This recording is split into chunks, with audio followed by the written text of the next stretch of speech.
Bem-vindo ao nosso canal. Não se esqueça de deixar o seu like, se inscrever e ativar o sininho. Primeira carta de Paulo a Timóteo, capítulo 1. Eu, Paulo, apóstolo de Cristo Jesus, por ordem de Deus, nosso Salvador, e de Cristo Jesus, nossa esperança, escrevo esta carta a Timóteo, meu verdadeiro filho na fé. Que Deus, o Pai, e Cristo Jesus, nosso Senhor, lhe deem graça, misericórdia e paz. Quando parti para a Macedônia, pedi a você que ficasse em Éfeso e advertisse certas pessoas de que não ensinassem coisas contrárias à verdade, nem desperdiçassem tempo com discussões intermináveis sobre mitos e genealogias, que só levam a especulações sem sentido, em vez de promover o propósito de Deus, que é realizado pela fé. O alvo de minha instrução é o amor que vem de um coração puro, de uma consciência limpa e de uma fé sincera. Alguns, porém, se desviaram dessas coisas e passam o tempo em discussões inúteis. Querem ser conhecidos como mestres da lei, mas não sabem do que estão falando, embora o façam com tanta confiança. Sabemos que a lei é boa quando usada corretamente, pois a lei não foi criada para os que fazem o que é certo, mas para os transgressores e rebeldes, para os irreverentes e pecadores, para os ímpios e profanos. Ela é para os que matam pai ou mãe, ou cometem outros homicídios, para os que vivem na imoralidade sexual, para os que praticam a homossexualidade, e também para os sequestradores, os mentirosos, os que juram falsamente ou que fazem qualquer outra coisa que contradiga o ensino verdadeiro, que vem das boas novas gloriosas confiadas a mim por nosso Deus bendito. Agradeço àquele que me deu forças, Cristo Jesus, nosso Senhor, que me considerou digno de confiança e me designou para servi-lo, embora eu fosse blasfemo, perseguidor e violento. Contudo, recebi misericórdia, porque agia por ignorância e incredulidade. O Senhor fez sua graça transbordar e me encheu da fé e do amor que vem de Cristo Jesus. Esta é uma afirmação digna de confiança, e todos devem aceitá-la. Cristo Jesus veio ao mundo para salvar os pecadores, e eu sou o pior de todos. Mas foi por isso que eu, o pior dos pecadores, recebi misericórdia, para que assim Cristo Jesus mostrasse quanto é paciente. Desse modo, sirvo de exemplo a todos que vierem a crer nele para a vida eterna. Honra e glória a Deus para todo o sempre. Ele é o Rei eterno, invisível e imortal. Ele é o único Deus. Amém. Timóteo, meu filho, estas são minhas instruções para você, com base nas palavras proféticas ditas tempos atrás a seu respeito. Que elas o ajudem a lutar o bom combate. Apegue-se à fé e mantenha a consciência limpa, pois alguns rejeitaram deliberadamente a consciência e, como resultado, a fé que tinham naufragou. Himeneu e Alexandre são dois exemplos. Eu os entreguei a Satanás para que aprendam a não blasfemar. Capítulo 2. Em primeiro lugar, recomendo que sejam feitas petições, orações, intercessões e ações de graça em favor de todos, em favor dos reis e de todos que exercem autoridade, para que tenhamos uma vida pacífica e tranquila, caracterizada por devoção e dignidade.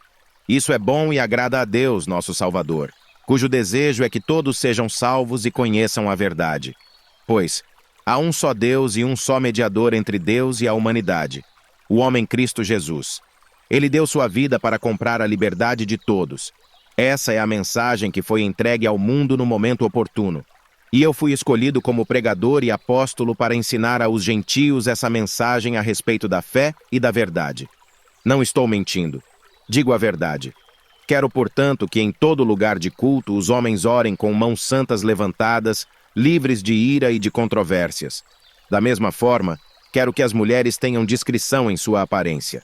Que usem roupas decentes e apropriadas, sem chamar a atenção pela maneira como arrumam o cabelo ou por usarem ouro, pérolas ou roupas caras. Pois as mulheres que afirmam ser devotas a Deus devem se embelezar com as boas obras que praticam. As mulheres devem aprender em silêncio e com toda submissão. Não permito que as mulheres ensinem aos homens, nem que tenham autoridade sobre eles. Antes, devem ouvir em silêncio. Porque primeiro Deus fez Adão e depois Eva. E não foi Adão o enganado. A mulher é que foi enganada, e o resultado foi o pecado.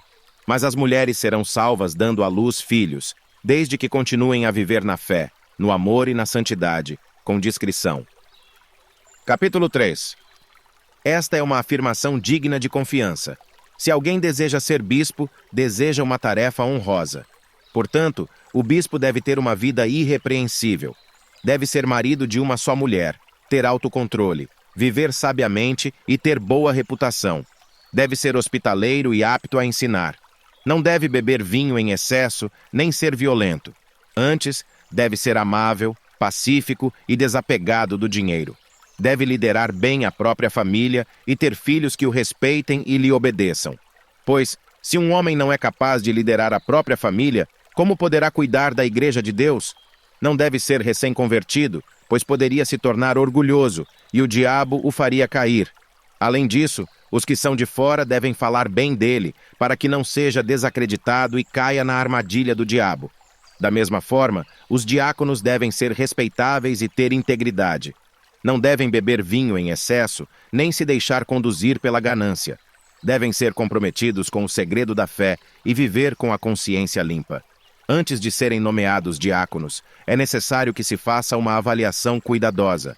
Se forem aprovados, então que exerçam a função de diáconos. De igual modo, as mulheres devem ser respeitáveis e não caluniar ninguém.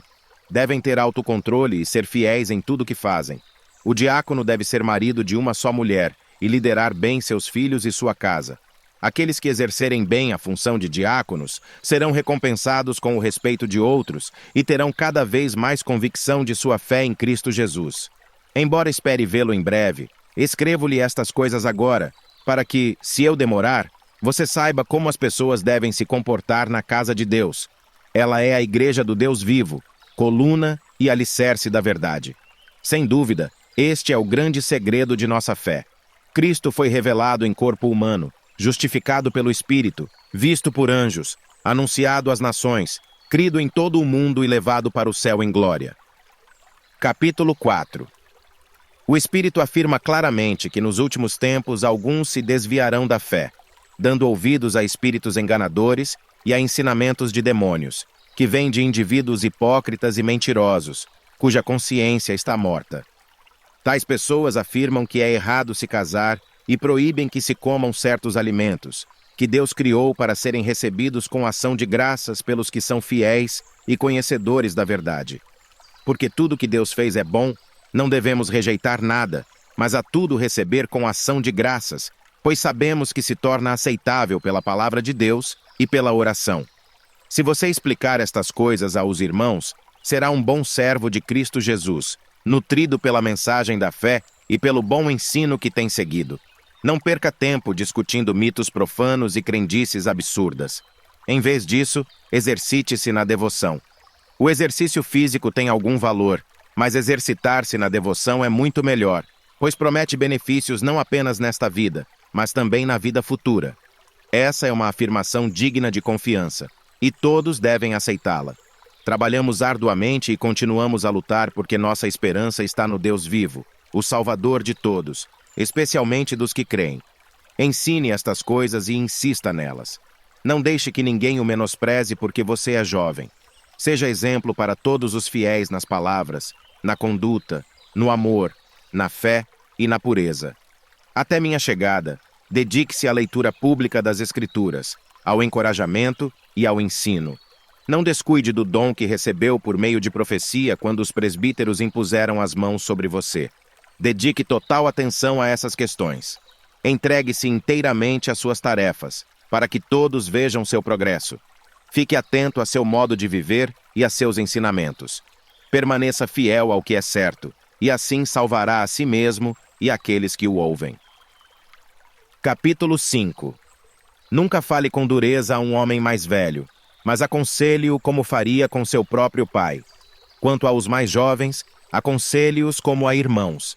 Trate as mulheres mais velhas como trataria sua mãe, e as mais jovens, com toda pureza, como se fossem suas irmãs. Cuide das viúvas que não têm ninguém para ajudá-las. Mas, se elas tiverem filhos ou netos, a primeira responsabilidade deles é mostrar devoção no lar e retribuir aos pais o cuidado recebido. Isso é algo que agrada a Deus.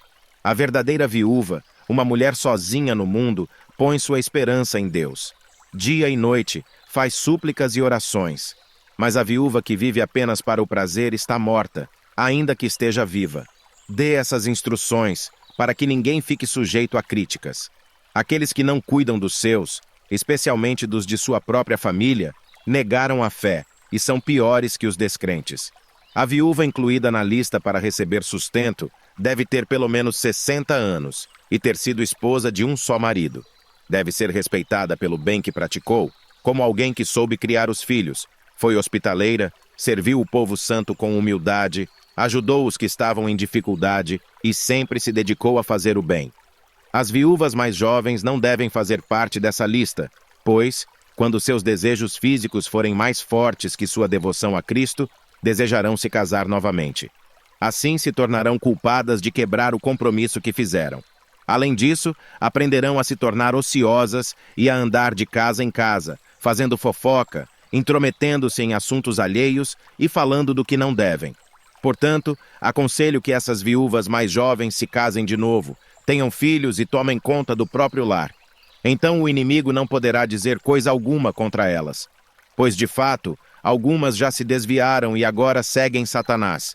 Se alguma irmã na fé tem viúvas na família, deve tomar conta delas e não sobrecarregar a igreja, que assim poderá cuidar das viúvas que estiverem verdadeiramente sozinhas.